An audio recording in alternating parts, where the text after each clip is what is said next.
and I've done pretty well for myself. My father starts dating. This woman ends soon. She shifts into our home and starts controlling our lives. I, 16F, live with my dad, 43M.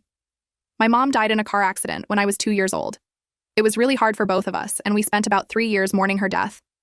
Eventually, my dad started dating again a few years ago. I was okay with it because I wanted him to be happy. At first, his relationships weren't serious. He'd go on a few dates, but nothing ever lasted long. Then he met Anna, 38F. They hit it off right away and started a serious relationship. Anna started visiting our house frequently. She seemed nice at first. She'd bring desserts she baked, help with dishes after dinner, and even brought me a book she thought I'd like once. I appreciated the effort she was making. One day, Anna asked my dad if she could move in with us for a while. She said she was having issues with her landlord and needed a place to stay. My dad agreed without even asking me. I wasn't happy about it, but I didn't say anything because I didn't want to upset my dad. Anna moved in with all her belongings. The first few weeks were okay. She tried to make herself useful around the house. She'd cook meals, do laundry, and even helped me set up a new bookshelf in my room. She also brought her cat Mittens, who was actually pretty cool and didn't bother me much. However, after a few weeks, I noticed Anna started changing things around the house. She rearranged the living room furniture without asking anyone. She replaced our old curtains with new ones she bought. She even changed the way we organized our kitchen cabinets.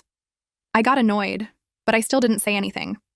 I figured it was temporary and I didn't want to cause problems for my dad. But it didn't stop there.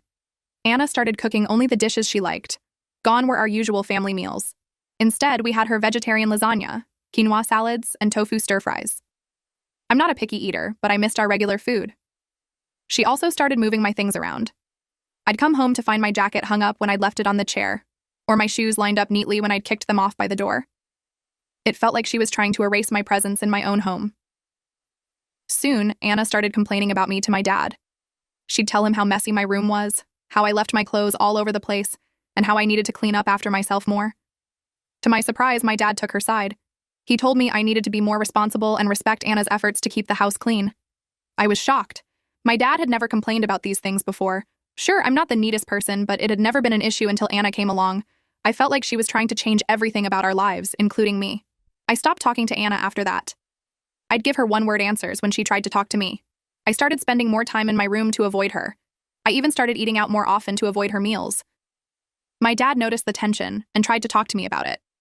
He said I was being disrespectful to Anna and that I needed to make more of an effort. I told him that I felt like Anna was taking over our lives and changing everything. He said I was exaggerating and that Anna was just trying to help. I couldn't believe my dad couldn't see what was happening. It felt like he was choosing Anna over me. I told him that I didn't want Anna living with us anymore.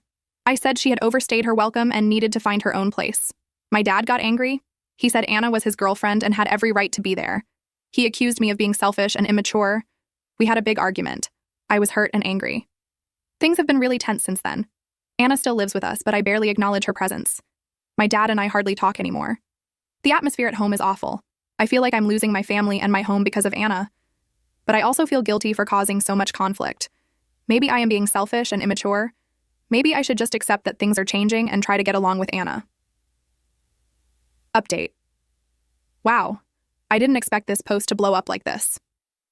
Thank you all for your responses. I'll try to answer some common questions and provide more details. For those of you who want to know about my mom, she died in a car accident when I was 2. A drunk driver hit her car head-on. My dad was devastated. He threw himself into raising me, but it was hard for him. We have photos of her around the house, and my dad has always been open about talking about her. I don't remember her, but I've grown up hearing stories about how kind and funny she was. My relationship with my dad before Anna came into our life was really close. He was always supportive of my interests and helped me through tough times in school. We could talk about anything. That's why this situation hurts so much. I feel like I'm losing my best friend. Now Anna has been making some major changes. Not just big ones, but small ones as well. She changed our laundry detergent because she didn't like the smell of our old one. She rearranged all our family photos, putting some away and prominently displaying others. She even tried to change our Wi-Fi password because she thought it wasn't secure enough. At first, she tried to act like a mother figure, giving me advice about my job and personal life. When I didn't respond well to that, she started criticizing me to my dad instead. She's never outright rude to my face, but she makes a lot of passive-aggressive comments. My father has always been a bit of a people-pleaser, but never to this extent. It's like he's a different person around Anna. He agrees with everything she says and does. I've tried talking to him alone, but he always defends her. I appreciate all the advice and perspectives. It's given me a lot to think about. I'll try to respond to more comments when I can. Update. Things got much worse since my last update. What happened a few days ago completely changed everything. It was Friday evening, and my dad was out at a work dinner. Anna was supposed to be visiting her sister, so I thought it would be a perfect opportunity to have some friends over. I invited Emily, Jake, and Sophia for a movie night. They arrived around 7 p.m. We made popcorn, grabbed some sodas, and settled into the living room to watch a new horror movie. For the first time in weeks, I felt relaxed in my own home. We laughed, jumped at the scary parts, and just acted like normal teenagers. Halfway through the movie, we heard the front door open. My heart sank when I realized it was Anna. She was home early. Anna walked into the living room, greeting me with a tone that was friendly but had an edge to it. She mentioned she didn't know I was having friends over. I paused the movie and explained that we were just watching a film and that Dad had said it was okay. Anna nodded, but she didn't look happy. She looked around the room, her eyes lingering on the popcorn bowls and soda cans. She reminded me that I had chores to do and that my room was a mess. I felt my face get hot with embarrassment. My friends shifted uncomfortably on the couch. I told her I'd clean it tomorrow, as we were in the middle of a movie. Anna's expression hardened. She insisted that I should do it now, saying it wouldn't take long if I did it right away.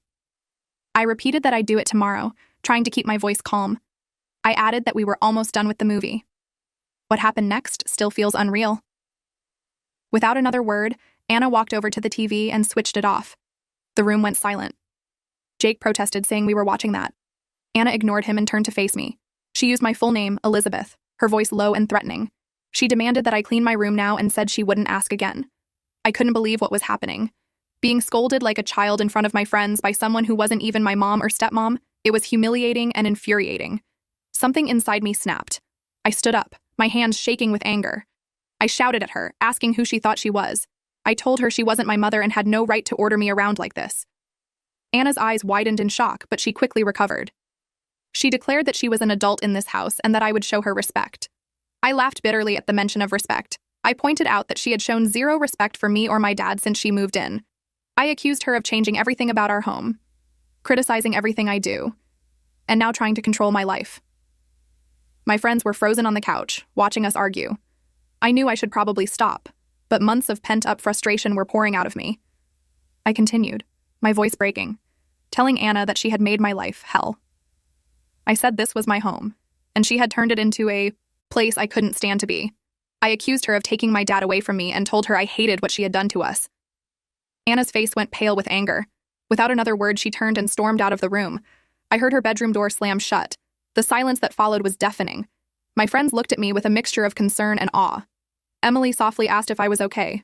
I sank back onto the couch, suddenly feeling drained. I apologized to my friends, saying I didn't mean for this to happen.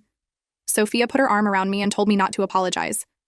She said Anna sounded awful, and that I had every right to stand up for myself. We sat there for a while, my friends offering words of support and comfort. Eventually, they decided it was best to head home. As they were leaving, Jake told me that if I needed a place to stay, his parents said I was always welcome at their house. I thanked him, but at that moment, I still believed I could work things out with my dad. I was wrong. About an hour after my friends left, I heard my dad's car pull into the driveway. My stomach churned with anxiety. I knew Anna would tell him what happened, but I hoped I'd have a chance to explain my side of things. I heard hushed voices in the hallway, then footsteps approaching my room. My dad burst in, his face red with anger. He used my full name, Elizabeth Marie Thompson, and demanded to know what I was thinking. Before I could respond, he started yelling. He said Anna had told him everything. He asked how I dared to speak to her like that after everything she had done for us. He said she had been nothing but kind and helpful, and this was how I repaid her. I tried to interrupt, to explain my side of things, but he wouldn't let me speak. He continued, saying he'd had enough of my attitude. He pointed out that I'd been sullen and disrespectful ever since Anna moved in. He said he thought I'd grow out of it, but clearly he was wrong. I finally managed to interject, pleading with him to understand. I tried to explain that Anna had been... He cut me off, saying I didn't understand. He declared that Anna was a part of this family now, whether I liked it or not. He said it was time I started treating her with the respect she deserved. I couldn't believe what I was hearing. It was like my dad had been replaced by a stranger. The man who had always listened to me, who had been my best friend and confidant, was nowhere to be found. He then said that if I couldn't behave and treat Anna with respect, then maybe I needed some time away to think about my actions. He mentioned he'd been talking to my Aunt Sarah, who was willing to let me stay with her for a while if this behavior continued. My blood ran cold. Aunt Sarah lived 3 states away. Sending me there would be like exile. I asked, my voice barely above a whisper, if he'd really send me away. For a moment, I thought I saw a flicker of uncertainty in my dad's eyes. But it was gone in an instant, replaced by stern resolve. He confirmed that if that's what it took to teach me how to behave, then yes, he would. He left my room then, leaving me shocked and devastated. I couldn't process what had just happened. My own father had chosen Anna over me. He was willing to send me away rather than listen to my side of the story. I don't remember making a conscious decision to leave. I just knew I couldn't stay in that house another minute. I grabbed my backpack, stuffed it with some clothes and essentials, and climbed out my window. I walked for a while, not sure where I was going. Eventually, I found myself at Emily's house. Her parents were surprised to see me, but they could tell something was wrong. They let me in and listened as I broke down and told them everything. Emily's parents were incredibly understanding. They set me up in their guest room and told me I could stay as long as I needed. I was grateful, but I felt guilty for imposing on them. The next morning, my phone was filled with missed calls and texts from my dad. Some were angry demands that I come home immediately. Others were worried pleas to let him know I was safe. I only responded once to let him know I was okay, but that I needed some time. I spent the next few days at Emily's house trying to figure out what to do. I couldn't bear the thought of going back home. The idea of living under the same roof as Anna, knowing that. My dad would always take her side, made me feel sick. Emily's parents were great. They gave me space to think and told me I was welcome to stay as long as I needed, but I knew that wasn't a long-term solution. I was only 16, I didn't have many options. I thought about reaching out to my Aunt Sarah myself. Even though my dad meant it as a punishment, maybe living with her for a while wouldn't be so bad. At least it would get me away from Anna. But the thought of leaving my school, my friends, and my whole life behind was terrifying. Part of me wanted to fight, to go back home and stand my ground, to make my dad see how Anna had been manipulating him and changing our lives. But I was afraid that he wouldn't listen, that he'd choose Anna over me again. I missed my mom more than ever during those days. I wished she were there to help me, to stand up for me. I found myself looking at her photos on my phone, wondering what she would do in this situation. On the 3rd day of staying at Emily's, I decided I needed to talk to my dad face to face. I asked Emily to come with me for support. We walked to my house, my heart pounding with every step. When we got there, my dad was in the living room. He looked tired and worried. Anna was nowhere to be seen. My dad stood up when he saw me, expressing relief that I was okay and asking where I had been. I told him I'd been at Emily's and that I needed some time to think. My dad nodded. He looked like he wanted to hug me, but he held back. He asked if we could talk. I nodded and we sat down. Emily stayed in the room, sitting quietly in a corner. Her presence gave me courage. I started, my voice shaking, by asking my dad to listen to me. Really listen, without interrupting. He looked surprised but nodded. I took a deep breath and started talking. I told him everything. How Anna had been slowly taking over our house, changing things without asking. How she criticized me constantly. How she tried to parent me even though she wasn't my mom. I told him how it felt like he always took her side. How I felt like I was losing him. I acknowledged that I knew he cared about Anna, but reminded him that I was his daughter. I'd been here all along, and suddenly it felt like I didn't matter anymore. My dad listened, his face a mix of emotions. When I finished, he was quiet for a long time. Finally he spoke, his voice hoarse. He said he had no idea I felt this way, and asked why I hadn't told him sooner. I explained that I had tried, but every time I said anything about Anna, he'd get defensive. It felt like he wasn't listening. My dad looked ashamed. He apologized, admitting that he'd been so focused on making this relationship work, on giving us a chance at a complete family again, that he didn't see how it was affecting me. We talked for hours. My dad admitted that he'd been so afraid of losing Anna, of being alone again, that he'd ignored the warning signs. He promised to talk to Anna, to set some boundaries. He reassured me that I was his daughter, and that I'd always come first. He apologized again for making me doubt that. It wasn't a perfect solution. There was still a lot to work out. But for the first time in months, I felt like my dad was really hearing me.